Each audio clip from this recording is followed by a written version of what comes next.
Welcome to Chemistry Corner. Today we will discuss biomolecules, in that carbohydrates for class 12. Introduction. Definition of carbohydrates. Carbohydrates are hydrates of carbon or organic compounds containing carbon, hydrogen and oxygen. Hydrogen and oxygen are present in the same ratio as in water, that is 2:1. Chemically, carbohydrates are polyhydroxyaldehydes or polyhydroxyketones and their derivatives and their polymers. Functions of carbohydrates. Carbohydrates are major source of energy, storage form of energy in the body. Ribose and deoxyribose are structural components of DNA and RNA. Classification of carbohydrates. Carbohydrates are classified according to the number of sugar units into three groups. Number 1, monosaccharides, which has only one sugar unit. Oligosaccharides, which has 2 to 10 sugar units. Polysaccharides, more than 10 sugar units. Monosaccharides. Simple sugars that cannot be hydrolyzed into simpler forms. They are called monosaccharides. They are classified according to the number of carbon atom in its backbone into triose, tetrose, pentose, hexose and heptose. And the second classification based on functional group. Aldehyde contains aldose. If it has ketone, then it is called ketose. So number of carbon 3 means triose, 4 tetrose, 5 pentose, 6 hexose. Asymmetric or chiral carbon atom. Asymmetric carbon atom is a carbon atom attached to 4 different atoms or groups. The middle carbon of glyceraldehyde. You can see carbon in the middle as one side H, other side OH, another side aldehyde group CHO, another side it has CH2OH. So all the 4 groups attached to that middle carbon is different. So then that middle carbon is called asymmetric or chiral carbon. Any compound having asymmetric carbon atom will have optical activity and isomers. Isomers are compounds that have same molecular formula but differ in structural formula. For example, glucose and fructose, mannose and lactose have chemical formula C6H12O6, same molecular formula. 4 types of isomers in monosaccharides. Number 1, epimers. Number 2, D and L isomers or enantiomers. Next, anomers, alpha and beta form of ring structure of sugar. Last, aldose or ketose isomers. So there are totally 4 different isomers: epimers, enantiomers, anomers, aldose, ketose isomerism. Epimers. First here we will discuss what are epimers. 2 monosaccharides differing in the configuration around only one specific carbon atom except the carbonyl carbon. For example, glucose and lactose are C4 epimers. In the C4 they differ. And glucose and mannose are C2 epimers.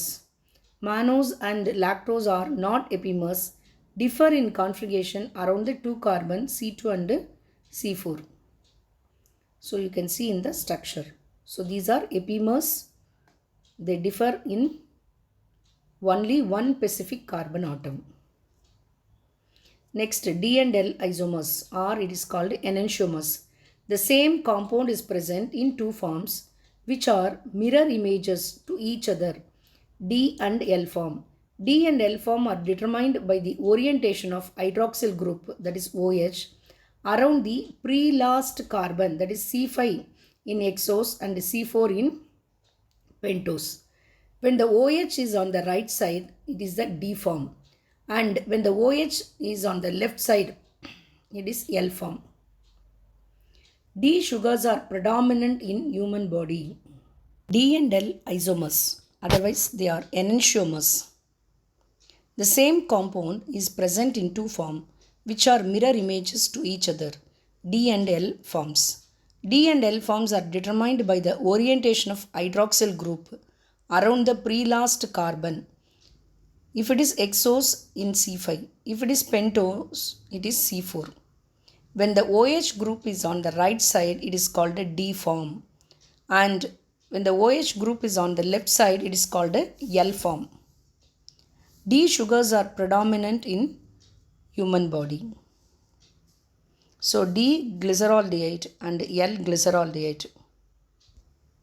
Next one is anomers.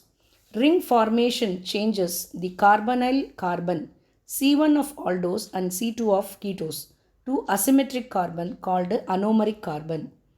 This results in the formation of another type of isomers called anomers, alpha and beta forms of the ring structure of sugar. Anomers. Alpha anomer. The OH group is attached to the anomeric carbon to the right side in the Fischer projection or below the ring in Haworth structure. Beta anomer to the left side of the Fischer projection or above the ring. So you can see in the diagram also. This aldose ketose isomers. Two sugars differ in the presence of aldehyde or keto group. Example, glucose and fructose. Glucose contains aldehydes, that is aldose, and fructose contains ketone group, that is ketose. So glucose has aldehydic group, whereas fructose has ketonic group. Same way, D-ribose, D-ribulose. Ribose contains aldehydic, ribulose contains ketonic group. Some biological important monosaccharides. Ribose, a pentose sugar present in RNA. Deoxyribose is a pentose sugar present in DNA. Glucose or grape sugar is a main sugar of the blood. Fructose is present in the sugar of the fruits. Galactose present in milk sugar lactose. Disaccharides. Condensation of two monosaccharides form a disaccharide. The bond between them are called glycosidic bond. A disaccharide is a reducing sugar when it has free anomeric carbon, when it has free aldehydic carbon. Example of disaccharides. Sucrose.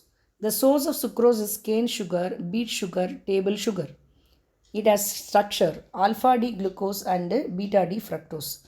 Sucrose on hydrolysis gives alpha D glucose and beta D fructose. The bond present in them is glycosidic bond between 1 and 2, C1 and C2 carbon in the alpha link. It is not having reducing sugar. It is not reducing sugar because the aldehydic group is not free, which is bonded. The next disaccharide is lactose. The source is milk sugar. It has beta D galactose and alpha D glucose. The bond between them is glycosidic bond, that beta link between C1 and C4 carbon. It is a reducing sugar. Why? Because it has free aldehydic group. Maltose. It is present in maltose sugar. It has two molecules of alpha D glucose. That linkage is between C1 and C4 in alpha link. It is also reducing sugar because it has free aldehydic group. Glycosidic linkage. The two monosaccharides are joined together by an oxide linkage formed by the loss of water molecule. Such a linkage between two monosaccharide units through oxygen atom is called glycosidic linkage. Next is polysaccharides. Composed of more than 10 monosaccharide units linked by glycosidic bond. So in that, number 1 is starch. It's a main carbohydrate in food, present in plants, not found in animals. It gives blue color with iodine, blue-black test. It consists of amylose and amylopectin. The two components present in starch are amylose and amylopectin. So the differences between amylose and amylopectin. Amylose is a straight chain glucose polymer. Amylopectin is a branched glucose polymer. Amylose has glycosidic linkage between alpha D glucose, alpha D plus glucose, and held by C1 and C4 carbon. Whereas in amylopectin, the glycosidic linkage between alpha D plus glucose units held by C1 and C4 and branching occurs at C1 and C6. Amylose is water soluble, whereas amylopectin is insoluble in water. Amylose accounts for 15 to 20% of the starch. Amylopectin, it accounts for 80 to 85% of the starch. The second polysaccharide is glycogen. It's a major storage form of carbohydrate in animals, in muscles, liver, and brain. Formed by alpha glucose units linked by alpha link between C1 and C4 glycosidic bonds.